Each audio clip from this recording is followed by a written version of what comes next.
Assalamualaikum warahmatullahi wabarakatuh. Teman-teman sekalian, kali ini saya akan membagikan salah satu materi pada rating klinik artikel jurnal yang diselenggarakan Asosiasi Profesi Widyaswara Indonesia (BKKBN) dengan pemateri Dr. Juniawan SP MSI. Beliau adalah pemimpin redaksi Jurnal Widyaswara Indonesia dengan topik Gaya Selingkung Jurnal Widyaswara Indonesia. Baik, tapi sebelumnya teman-teman sekalian, saya ingin sampaikan ucapan selamat datang dan terima kasih kepada teman-teman sekalian yang telah hadir, telah singgah di channel Ruang Bambang WI, Ruang Belajar Kita Semua. Monggo di-subscribe ya teman-teman supaya kita lebih sering ketemu guna membahas hal-hal keren lainnya. Dapat kesempatan kedua untuk secara spesifik menjelaskan mengenai gaya selingkung dari Jurnal Widyaswara Indonesia. Tadi Kak Hari, ya Kak Hari. Jadi gaya selingkung ini saya ibaratkan secara sederhana adalah gemboknya sebuah jurnal. Jadi Bapak Ibu ketika akan masuk ke harus ambil gaya selingkungnya, ya. Jika tidak, maka Anda tidak bisa masuk. Jadi kata kuncinya jadi situ. Jika Bapak Ibu tidak bisa membuka gemboknya, maka Anda tidak bisa masuk ke jurnal itu.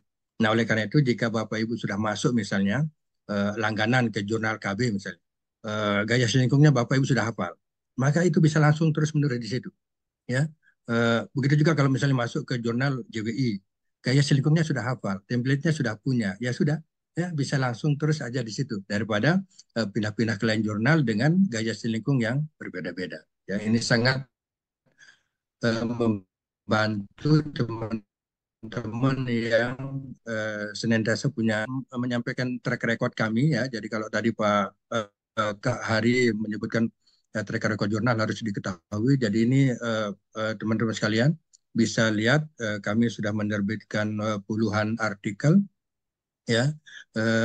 Dalam satu artikel sekarang bisa lebih dari 5, ya. Ada yang 6, ya. Ini ada yang 6 artikel. Jadi silakan nanti diklik ke web yang tadi, Bapak Ibu bisa klik arsipnya, ya. Di arsip itu ada mulai dari terbit pertama sampai sekarang.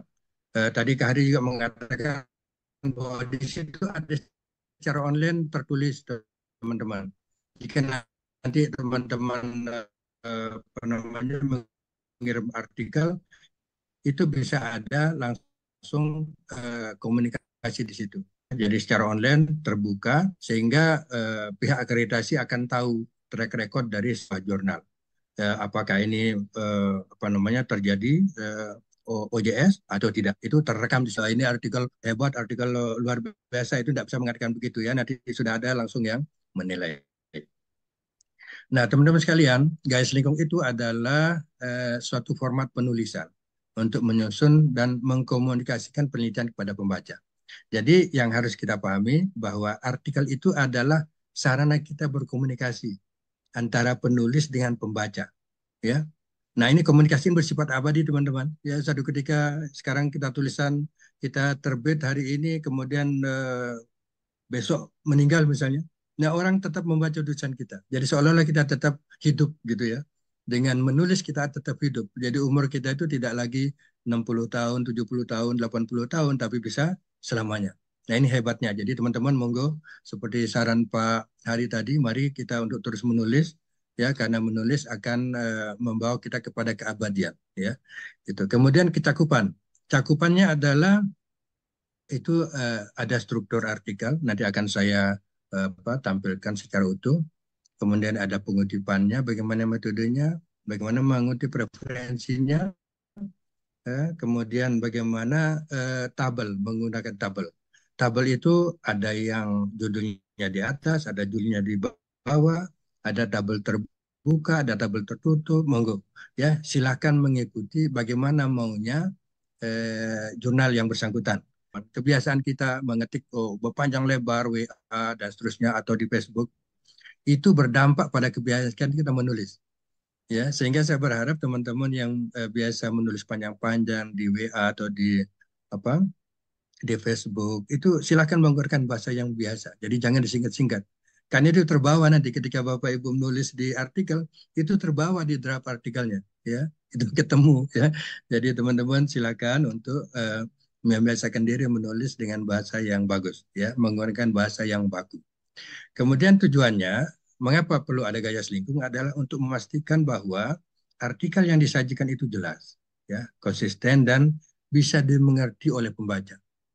Dulu orang mengatakan bahwa bahasa jurnal itu kaku, sehingga tidak enak dibaca. Tetapi kalau disajikan dengan bahasa yang jelas, ya, konsisten, komunikatif, ya, maka pembaca akan senang.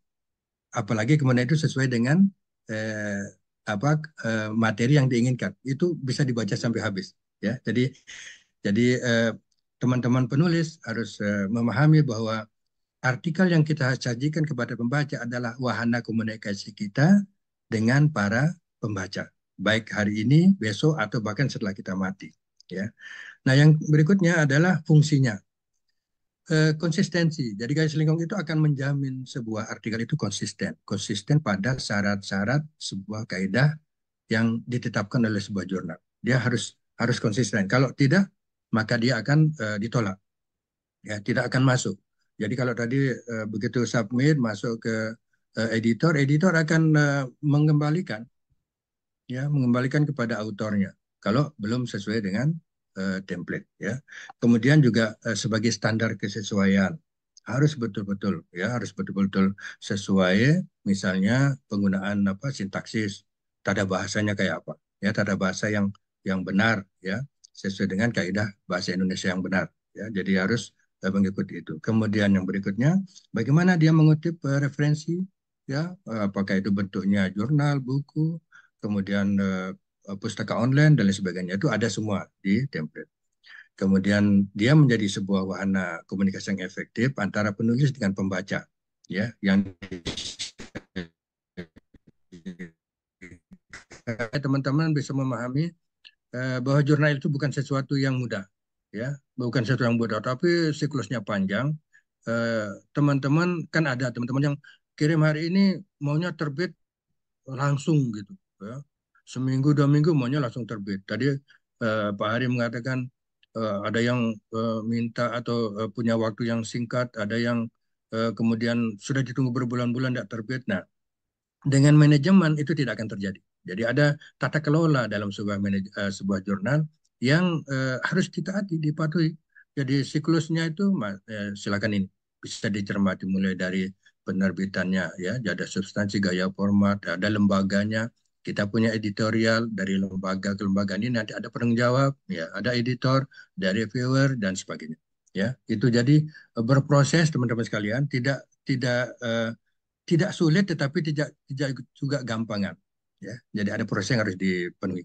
Seperti kami di Jurnal Widasa Indonesia, kami untuk jurnal orasi kami bisa terbit sangat cepat, misalnya kurang dari 1 bulan, ya. Tetapi itu dengan kami memilih reviewernya yang betul-betul bisa bekerja cepat sehingga dalam tempo 1 hari itu bisa kembali artikel sudah bisa menerima hasil review dari reviewernya, ya. Itu kami prioritaskan memang, ya.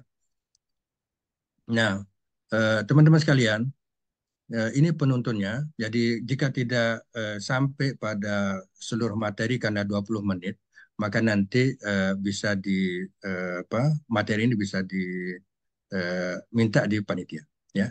Nah, penuntunnya yang pertama adalah artikel itu adalah hasil penelitian atau hasil review.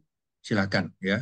Silakan apapun bentuknya, apapun kontennya, apapun materinya, silakan. Tetapi dia harus merupakan hasil review atau hasil penelitian. Kemudian dia ditulis dalam format Word, ya, dengan menggunakan template yang sudah disediakan. Di jurnal kami sudah ada, tinggal diklik saja, ya. Kemudian panjang naskah, tidak boleh panjang-panjang Bapak Ibu. Jangan sampai ada yang kirim 42 halaman.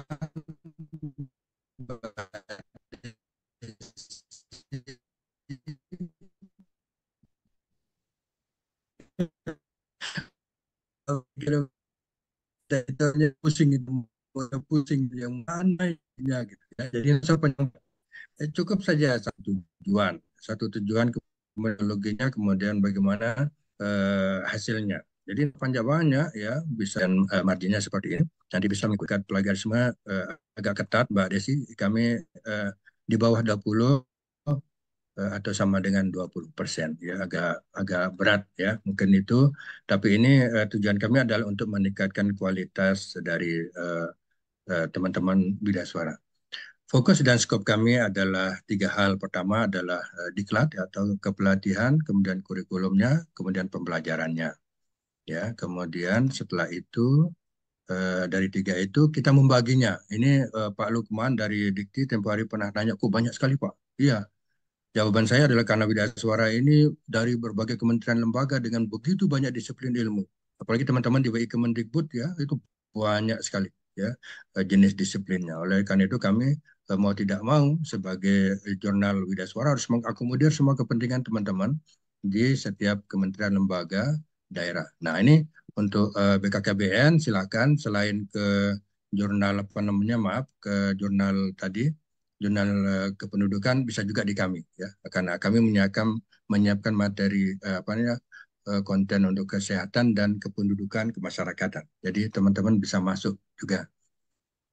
Nah, ini template-nya.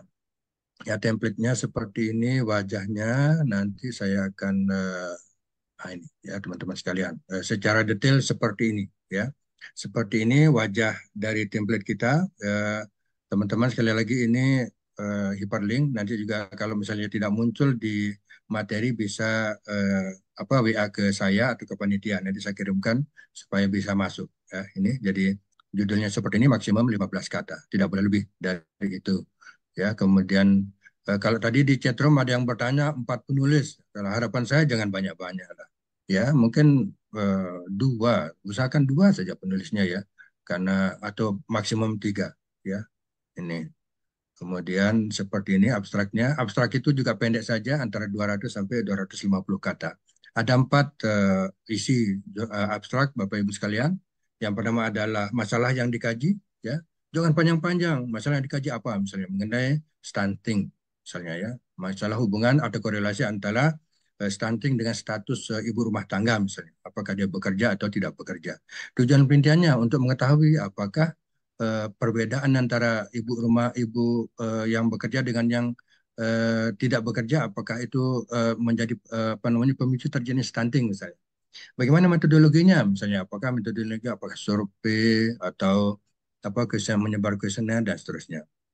Lalu langsung yang keempat, kesimpulannya, hasilnya, misalnya ternyata ibu-ibu yang bekerja itu tidak berpengaruh secara langsung terhadap persentase stunting, misalnya seperti itu. Ya, jadi jangan panjang-panjang, ya. Abstrak itu tidak perlu panjang-panjang. Kemudian di bawahnya, maaf, abstrak ditulis dalam bilingual, bahasa Inggris dan bahasa Indonesia dengan 5 kata kunci, maksimal 5 ya. Jadi bisa 3, bisa 4. Tidak usah banyak-banyak. Dan kata kunci itu jangan panjang-panjang ya, kata ya, teman-teman. Kata kunci, bukan kalimat kunci. Ya, ini bertujuan untuk memudahkan orang-orang, para pembaca yang ingin membaca artikel kita. Ya, gitu. Ini pendahuluan. Jadi pendahuluan juga materinya jangan sampai ada daftar apa namanya kajian pustaka ya. Tidak ada itu. Yang ada pertama adalah apa masalah yang diteliti sebagai latar belakangnya, bagaimana penelitian sebelum itu. Jadi para peneliti adalah orang-orang yang sangat menghargai seniornya. Jadi orang-orang yang meneliti sebelumnya harus kita cantumkan. Dia sudah Ya, meneliti tentang stunting sampai di mana. Ya. mohon maaf Pak Kemudian yang Idun, ketiga, 2 menit lagi ya. siap, siap, ya. Oke, ada 5 ya, jadi teman-teman nanti bisa mencermati itu. Nah ini gaya grafiknya, jadi tabel judulnya di atas, kemudian tabel terbuka. Ya, itu teman-teman sekalian nanti silahkan mencermati ini sampai dengan ini sudah lengkap semua. Jadi apakah nanti di kesimpulan saran ada kesimpulannya atau ada sarannya, rekomendasi untuk siapa saja, kemudian ucapan terima kasih, referensi dan seterusnya. Ya, jadi ada semua itu ya. Baik. Kemudian setelah itu Untuk ya, ini untuk materinya penampakannya. belum berubah halaman. Iya, Oh, sudah ya? sudah, Sudah, sekarang sudah. sudah, Oke. sudah Ini sampai ya di teman-teman sekali. plagiarisme. Kami ketat untuk cek plagiarisme minimal atau sama dengan 20% ya teman-teman ya. Kemudian ini casnya kami agak berbeda. Kalau yang untuk orasi ada 3,5 juta, banyak Pak ya. Sementara untuk penelitian biasa hanya 300 perak, 300 ribu maaf. Ya ini saya kira kami sudah terdaftar dengan Garuda, Google Scholar, kemudian ada Electronic Assessment dan ada ePrint ya. Ini bentuknya, saya kira teman-teman bisa mengecek langsung nanti di internet. Nah, ini kami punya tim editor 38 dari berbagai profesi dan kami menyaring mitra tadi dengan open recruitment ya. Jadi kami tidak pakai sistem KKN ya, Mbak Desi dan teman-teman sekalian.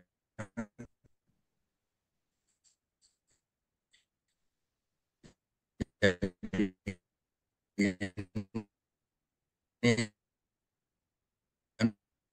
sudah suara dan peneliti yang lain ya. Jadi kami clear untuk itu bahwa kami ini kita ingin agar jurnal betul-betul menunggu hasil akreditasi ya, tapi Selpres 2030 bisa Sinta 1 dan Scopus. Tapi nanti kami akan mencoba menghubungi Kak Hari, mungkin ada trik-trik bagaimana caranya supaya bisa cepat keluar ya Sintanya ya. Ini itu materi yang bisa saya sampaikan. Mohon maaf jika ada yang kurang, tetapi nanti bisa kita bahas lagi dalam sesi tanya jawab. Terima kasih Mbak Desi, saya kembalikan ke Mbak Desi. Baik, terima kasih Pak Juniawan, luar biasa keren sekali materinya. Nah, kita akan ke